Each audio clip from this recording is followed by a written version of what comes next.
யோவான் 16வது அதிகாரம் 33வது வசனம் இப்படியாக சொல்கிறது, உலகத்தில் உங்களுக்கு உபத்திரவம் உண்டு, ஆனாலும் திடன் கொள்ளுங்கள், நான் உலகத்தை ஜெயித்தேன் என்றார். இந்த உலகத்துல இருக்கிற எல்லா மனுஷனுக்கும் பாடு உண்டு, உபத்திரவம் உண்டு. ஒருத்தவங்களோட வெளித்தோற்றத்தை பார்த்து நம்மளால ஜட்ஜ் பண்ண முடியாது, இவங்களுக்கு பாடு இல்லை அப்படின்ட்டு. ஆனா ஒவ்வொருத்தவங்களுடைய வாழ்க்கையை நம்ம கேட்டு பார்க்கும்போது ஒவ்வொருத்தவங்க வாழ்க்கையிலயும் பாடு இருக்கு.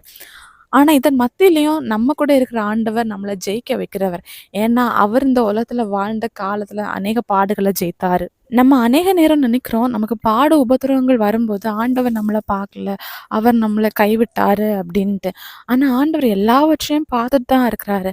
ஆண்டவர் நினைக்கிறது என்னன்னா, ஒரு பிரச்சனை போராட்டங்கள் வருதுன்னா அதன் வழியா கடந்து போய் அதை நம்ம ஜெயிக்கணும். அதை ஆண்டவர் நமக்கு ஸ்கிப் பண்ண மாட்டாரு. அதன் வழியா கடந்து போகும்போது அதுல ஒரு ஜெயத்தை நமக்கு தருவாரு. ஏசப்பா இந்த உலகத்துல வாழ்ந்த காலத்துல சாதாரண ஒரு மனுஷன மாதிரி தான் இருந்தாரு. ஆனா ஆண்டவர் அநேக அற்புதங்களை அதிசயங்களை செஞ்சாரு. அதே நேரத்துல அநேக பேர் அவரை வெறுத்தாங்க, ஒதுக்குனாங்க, இன்னும் தூஷித்தாங்க, அவமானப்படுத்தினாங்க. ஆனா அவர்கள் மத்தியிலையும் ஆண்டவர் ஒரு ஜெயமுள்ள வாழ்க்கையை வாழ்ந்தாரு. இதே மாதிரிதான் நம்ம வாழ்க்கையிலையும் பாடு உபத்திரங்கள் வரும்போது ஆண்டவருக்குள்ளாடி நம்ம இருக்கணும். அப்போ நம்ம எந்த பிரச்சனையும் எந்த போராட்டத்தையும் பார்த்து நம்ம சோர்ந்து போக மாட்டோம். அதுல நம்ம ஜெயம் பெற்றவர்களாக காணப்படுவோம். ஏன்னா ஜெயித்த ஏசப்பா நம்ம கூட இருக்கும்போது இந்த பிரச்சனை போராட்டங்கள் ஒன்றும் நம்மளை எதுவுமே செய்யாது. விசுவாசிங்க, அற்புதங்கள் எதிர்பாருங்க.